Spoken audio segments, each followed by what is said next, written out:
पैसा हर कोई चाहता है और कुछ लोग उसको मैनिफेस्ट भी करते हैं, वो लिखते हैं रोज़। जैसे मेरे को कई लोग बताते हैं कि सर हम डेली डायरी में लिखते हैं कि हमारे पास इतना मनी अट्रैक्ट हो। पर मुझे ऐसा लगता है कि पैसा अट्रैक्ट नहीं होता, उसे खींच के लाना पड़ता है। तो पेरेंट्स, अगर आपके बच्चे में ये एट्रीब्यूट्स हैं तो ये 100% श्योर है कि वो पैसा खींच के ले आएंगे और एक अच्छी फाइनेंशियल लाइफ लीड कर लेंगे। पहली चीज़, आपके बच्चे ने 10th पास कर ली हो, और वैसे ये रिक्वायरमेंट नहीं है लेकिन फिर भी हम इसको फॉर्मल एजुकेशन का एक पार्ट समझ के इतना इन जनरल रख लेते हैं।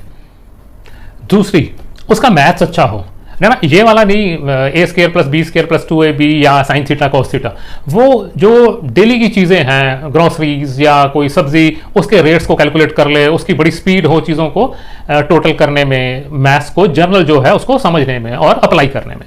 तीसरी, उसका सबसे फेवरेट शो जो भी वो स्क्रीन टाइम देखता है, सबसे ज़्यादा जो टाइम डिवोट करता हो, जिसमें उसका बहुत मन लगता हो और आप ऑब्जर्व करते हो कि वो शो को बहुत ध्यान से देखता है, वो होना चाहिए शार्क टैंक। इसका मतलब है कि उसका बिजनेस में इंटरेस्ट है। नेक्स्ट, आप पीटीएम में जब भी गए हों अप टू प्राइमरी यानी 5th क्लास तक, क्लास टीचर ने यही बोला हो कि ये वैसे तो ठीक है पढ़ाई में लेकिन ये नोटी बहुत है, ये खुद टिक के नहीं बैठता, दूसरों को पढ़ने नहीं देता, कभी इधर कभी उधर जा रहा है, तो ये आपने अप टू 5th क्लास तक तो ज़रूर सुना हो। ये भी एक एट्रीब्यूट होना चाहिए, चाहे हम इसको पेरेंट्स नेगेटिव गिनते हैं लेकिन ये उसके लिए, हमारे लिए प्लस है इस काम के लिए। वो अपनी सराउंडिंग्स के लिए अवेयर हो।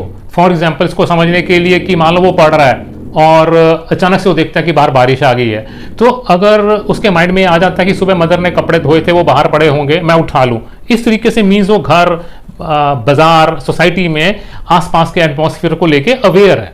लास्ट, ये रिक्वायरमेंट तो नहीं है लेकिन एडिड एडवांटेज ज़रूर है, वो अपनी बात को अच्छे से कैरी कर लेता हो। अब ये एट्रीब्यूट्स आपने देख लिया होगा कि आप किन किन के बच्चों में ऐसे हैं। अब करना क्या है, ऐसे बच्चों को आपने फॉर्मल एजुकेशन से हटा के उनको कॉरस्पॉन्डेंस के थ्रू अपनी एजुकेशन कंप्लीट करने के लिए आपने गाइड करना है।